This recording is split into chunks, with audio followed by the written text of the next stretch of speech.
আপনার কি খুব বুক ধড়ফড় করে? আপনি ভীষণ টেনশনে রয়েছেন যে আপনার হার্টের কোনো বড় অসুখ হলো না তো, যার জন্য আপনার বারে বারে এরকম বুক ধড়ফড় করছে? শুধু হার্টের অসুখ নয়, বুক ধড়ফড় হওয়ার নানান কারণ কিন্তু রয়েছে। আজকের ভিডিওতে জানাবো সেই সমস্ত কারণের কথা।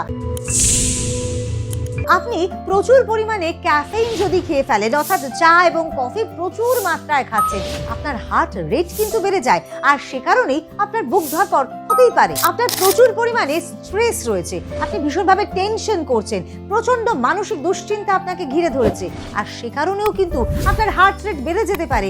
আপনি কি জানেন, আপনার যদি হাইপার থাইরয়েডিজম থাকে, অর্থাৎ থাইরয়েড গ্ল্যান্ড থেকে নির্গত হরমোনের পরিমাণ যদি অনেকটা বেশি থাকে, তাহলে আপনার হার্ট রেট বাড়তে পারে, আর হার্ট রেট বাড়লেই আপনার বুক ধড়ফড় হবেই। আপনার যে রক্তশূন্যতা বা অ্যানিমিয়া রয়েছে, তাতেও আপনার হার্টের এই রকম সমস্যা কিন্তু বাড়তে পারে, অর্থাৎ বুক ধড়ফড়ের মতো সমস্যা বা হার্ট রেট বেড়ে যাওয়ার মতো সমস্যা বাড়তে পারে। হার্টের সমস্যা থাকলে তো বুক ধড়ফড় করবে, কিন্তু যদি আপনার ডিহাইড্রেশন হয়ে থাকে, অর্থাৎ আপনার শরীরে জলের যদি ঘাটতি হয়ে থাকে, সেটাও কিন্তু কারণ হতে পারে আপনার বুক ধড়ফড়ের। সুতরাং আপনার যদি হার্ট রেট বেড়ে যায় বা আপনার যদি বুক ধড়ফড়ের মতো সমস্যা দেখা দেয়, তাহলে কিন্তু আর এতটুকুও সময় নষ্ট করবেন না, অবিলম্বে চিকিৎসকের কাছে যাবেন এবং চিকিৎসকের পরামর্শ অনুযায়ী অবশ্যই আপনাকে চলতে হবে। তাহলে আপনি ভালো থাকবেন, ভালো থাকবে আপনার হার্টও।